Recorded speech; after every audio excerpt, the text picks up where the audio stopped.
शेजारी देश असलेल्या बांगलादेशमध्ये हिंदूंवर अत्याचार होत आहेत म्हणून महाराष्ट्र अशांत झालंय। संभाजीनगर, अहमदनगर, नाशिक आणि जळगाव इथेच दोन समाजांमध्ये तणावाचं वातावरण आहे। विधानसभेच्या निवडणुका तोंडावर असताना महाराष्ट्रामध्ये अराजकता निर्माण करण्याचा कट रचला जातोय का? नेमके हे वाद काय आहेत? पाहुयात एनडीटीव्ही मराठीचा स्पेशल रिपोर्ट।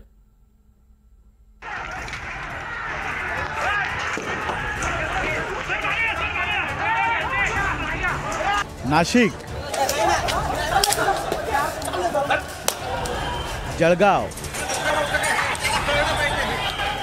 संभाजीनगर आणि अहमदनगर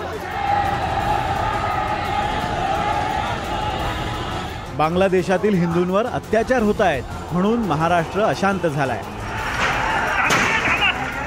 नाशिक आणि जळगावात हिंदुत्ववादी संघटनांनी काढलेल्या मोर्चात दोन गटात तणाव निर्माण झाला।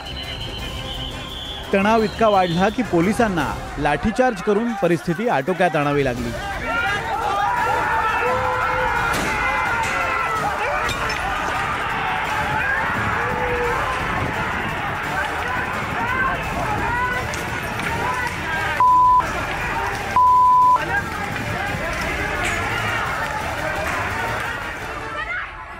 नाशिकमध्ये बंदची हाक देण्यात आली होती। आपण जर बघितलं तर सकाळी सगळीकडे शांतता ही बघायला मिळत होती। अनेक ठिकाणी व्यावसायिकांनी स्वतःहून आपली दुकानं जी आहेत ती देखील बंदही केली होती।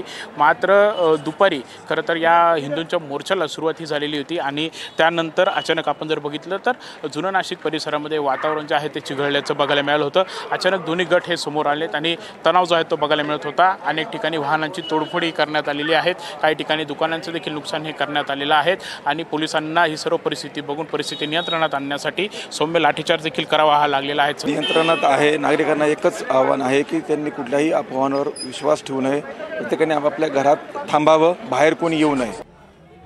दुसरीकडे संभाजीनगर आणि अहमदनगरमध्ये सुद्धा धार्मिक तणाव निर्माण झाला।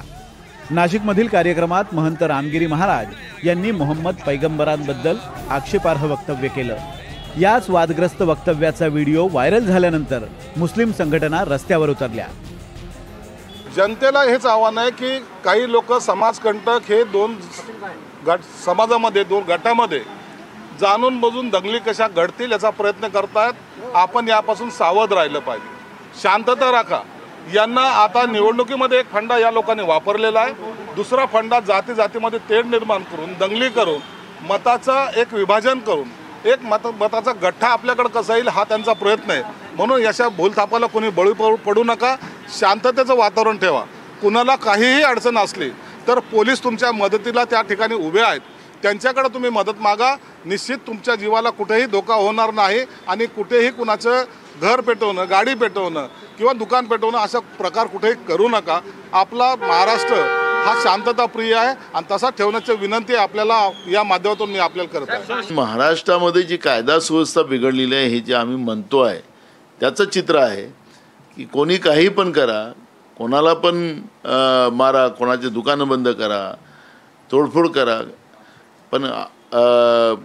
पण तिथं कायदा व्यवस्थाच राहिलेला नाही आहे। अशी परिस्थिती या महाराष्ट्रात आहे।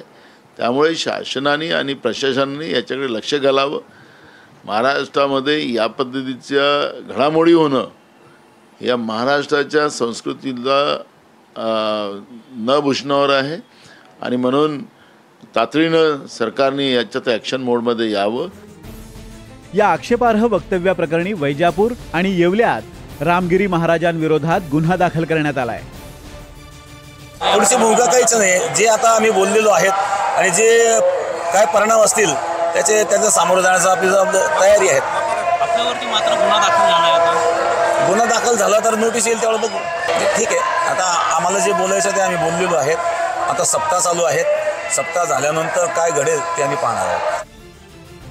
पण ज्या व्यक्तीमुळे राज्यात दोन जिल्ह्यात तणाव निर्माण झालाय, ज्या व्यक्तीविरोधात गुन्हा दाखल करण्यात आलाय, त्याच व्यक्तीच्या सत्कारासाठी मुख्यमंत्री एकनाथ शिंदेंनी सिन्नरमधील हरिनाम सप्ताहाला हजेरी लावली। संत परंपरा ही मोठी आहे, संतांच्या आशीर्वादाने हे राज्यकारभार सुरू आहे आणि म्हणून या महाराष्ट्रामध्ये संतांच्या केसाला देखील धक्का लावण्याची हिंमत त्यांनी करता कामा नये। रामगिरी महाराजांनी वादग्रस्त वक्तव्य करणं, राज्यात दोन समाजात तणाव निर्माण होणं आणि मुख्यमंत्री एकनाथ शिंदेंनी रामगिरी महाराजांची भेट घेणं, हा सर्व घटनाक्रम सर्वांनाच पेचात पाडणारा आहे. यावरून इम्तियाज जलील यांनीही कडवट टीका केली आहे. सत्ताधाऱ्यांना राज्यात दंगली घडवायच्या आहेत असा गंभीर आरोप जलील यांनी केलाय. पण कोणी परवानगी दिली होती की फ्रायडेच्या दिवशी नमाजच्या वेळी अमरावतीमध्ये, नंदुरबारमध्ये, नाशिकमध्ये अशा प्रकारचे मोर्चे काढायला? म्हणजे याच्यातून हे स्पष्ट होतं की हे एक राजनैतिक षडयंत्राचा हिस्सा आहे आणि जे राजनैतिक पक्ष सत्तेमध्ये आहे त्यांना पुन्हा सत्तेमध्ये येण्यासाठी शिवाय दंगल घडवण्याचा दुसरा पर्याय राहिलेला नाही आहे. त्यांना हे माहीत आहे.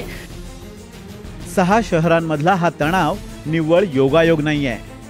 विधानसभा निवडणूक तोंडावर आहे. अशा वेळी जातीय मुद्द्यांवरून मतांच्या ध्रुवीकरणाचा प्रयत्न होण्याची शक्यता आहे. राज्यात आधीच मराठा आणि ओबीसी मुद्द्यांवरून मतांचं ध्रुवीकरण होतंय. त्यामुळे हिंदू आणि मुस्लिम समाजात तणाव निर्माण करून हिंदू मतांचं ध्रुवीकरण रोखण्याची ही रणनीती आहे का?